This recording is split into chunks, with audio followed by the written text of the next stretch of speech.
Hey there, Yeskey here.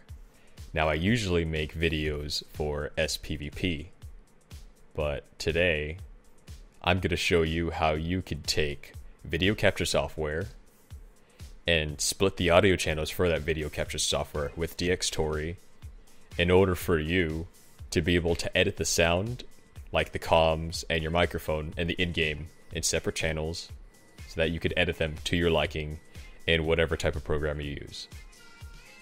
Now, first off, you want to pick up a program called Virtual Audio Cable, and I happen to have version 4.10.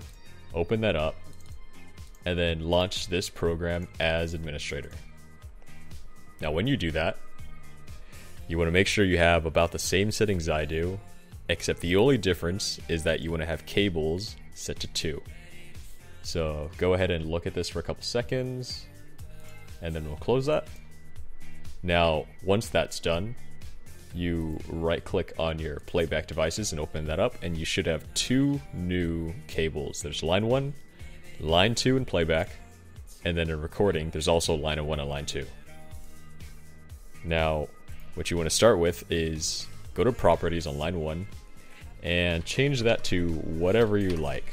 For me, I like to use Game, R, and R stands for Real, because one, this stems off a video that I've watched before that was incredibly helpful. I absolutely love the video, and I'll make sure to add his name in the comments below.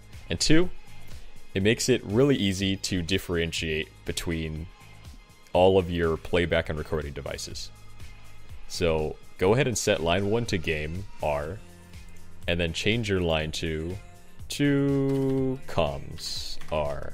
And this will, of course, be your comms section. Now, once you're done with that, go into the recording tab and change this to Game, and then your line 2 into Comms. Now, once you have that done, you want to go ahead, right-click on Games, go to the Listen tab, and then listen to this device, and then set your listening device so it plays back into your headphones or your speakers or whatever you're using to hear your stuff. So let's go ahead and hit OK with that. And then, is it this one? Yeah, go to your comms and do the same thing. Make sure it's playing through this device. And once you have that set up, go ahead and right-click on your games and set this as the default device. Go ahead and set that as the default communication device too. Now what this does is that all of your separate audio channels are all going to be diverted into this games thing, which is going to go into your audio. So you'll be able to hear everything just fine. And the splitting will come later. Now let's hit OK with that. And let's open up Dxtory. So when you have Dxtory up, you want to go over to your audio section, and you'll see this part right here that says, like, probably 1. And then what you want to do is you want to add 3 more channels to it. So in the first one, I have Games Real set up. The second one, I have my recording device. I use an Audio-Technica AT2020, my microphone. So this is my recording device in the 2. And then in the third one, I have the real comms. So once you have all that set up, go ahead and minimize that. And then you should be good to go on that section. Now, in order to make sure that the sound goes where it wants to, and that you actually want the split audio channels, you want to go into your individual settings tab. For example, I use TS3. So I want to go into my options menu, and then in my playback section, you want to change the playback to your comms real, so that it'll come into your comms, your real comms, and then your other comms will listen to the device and put that into your headphones. So you'll still be able to hear it, but it'll split it into a different channel. And then we'll get to that. We'll get to that later. And for your in-game audio, let me poke on over to Guild Wars 2. As you can see, my audio device default is Games Real. So Games Real will listen to this device, and then the regular game will listen to this and put that into your speakers. So once you have all that set up, now it's time to make sure that you're using Dxtory only to record your audio. Now, the reason why I'm not using Dxtory as my main is because, one, even though I purchased the Dxtory program, a lot of people don't really have that option. So what you can do is you could use free software like NVIDIA Shadowplay, or MSI Afterburner, or Bandicam, or Action, or any of those things. You could use that to record your video, and then you could use Dxtory's channel splitting program in order to split all those audio channels into whatever the heck you want. So in my case, I'm going to use Shadowplay. Now, in order to be able to run Shadowplay and Dxtory at the same time, you don't want Dxtory to run at the crazy, huge, true RGB 24 quality or codec that it is. You want to dumb it down. You want to get it down a little bit. The audio quality will be exactly the same, but the video quality will be just enough where it won't interfere with your other capture device. In my case, Shadowplay. So the first thing you want to do is you want to make sure that your capture is the same thing. Your Dxtory capture is the same as your other capture. So for example, my Dxtory is F9 and my Shadowplay is also F9. So when I hit F9, it'll start recording both of those. Now, in order to lessen the frame rate impact of Dxtory and its recording process, go ahead and switch the codec to Lagarith lossless, and then drop the FPS to some low number like 5 or 1. 5 is good enough. I don't think it'll let me go lower than 5. It'll just be like, what's this number? Oh, I guess it can go lower than 5. Well, drop it to 4 or 5. I guess I'm pretty comfortable with 5.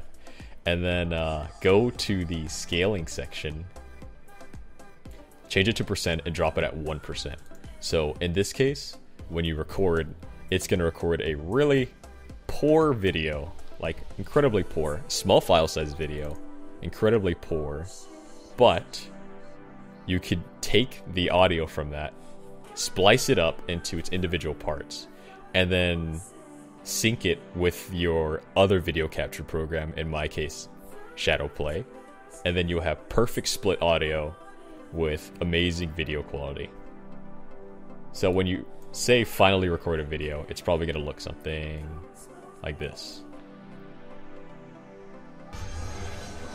So you see, that's absolute ass. Like, it's small, you can't see anything, but the audio quality is really good.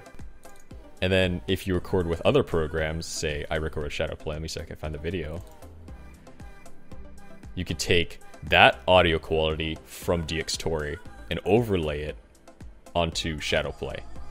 And plus, Shadowplay has a much smaller file size, which is why I use Shadowplay.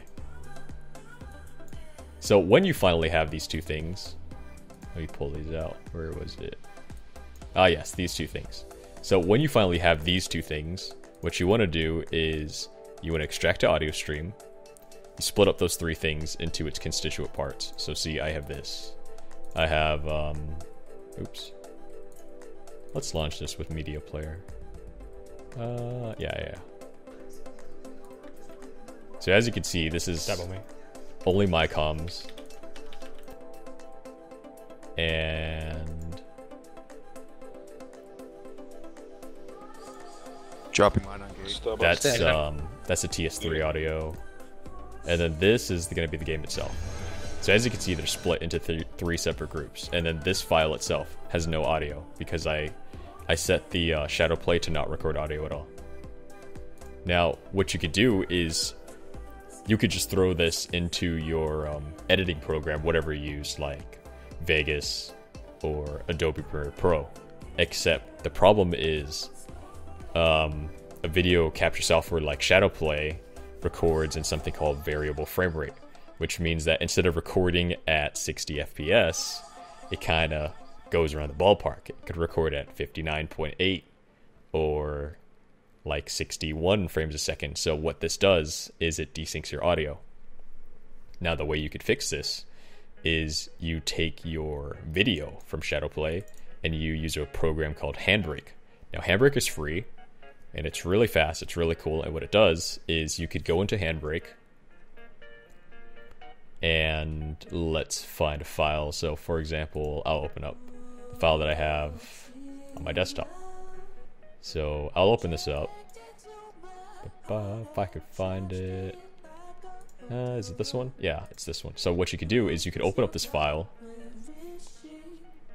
and as you can see, it's the 38-second file. And then you go into the video section, and what you do is you change the frame rate to the frame rate you recorded at. For my example, 60 FPS. And what you do is when you choose constant frame rate, it takes this this video recording at this ballpark 60 FPS, so it's like 59 to 61 FPS, and it desyncs your audio. And then when you encode this, and make sure it's at 20 RF, because, or if it's at 0 RF, so that you want a lossless file. You do not want to lose anything when you're encoding it. And for 60 FPS variables or 1920 by 1080p variables, change it to 4.2 so that it encodes perfectly. So when you do this, it takes this variable file and it turns it into 60 FPS, and it's beautiful. And then you can throw that into Adobe Premiere Pro or anything, and you throw your separate audio channels in there, so like these 3 audio channels, and it'll be perfectly synced, and you could go completely wild. Alright, so that's the end of this video, and hopefully if there's any more questions, I'll make another video to explain stuff more in depth. Thank you for listening.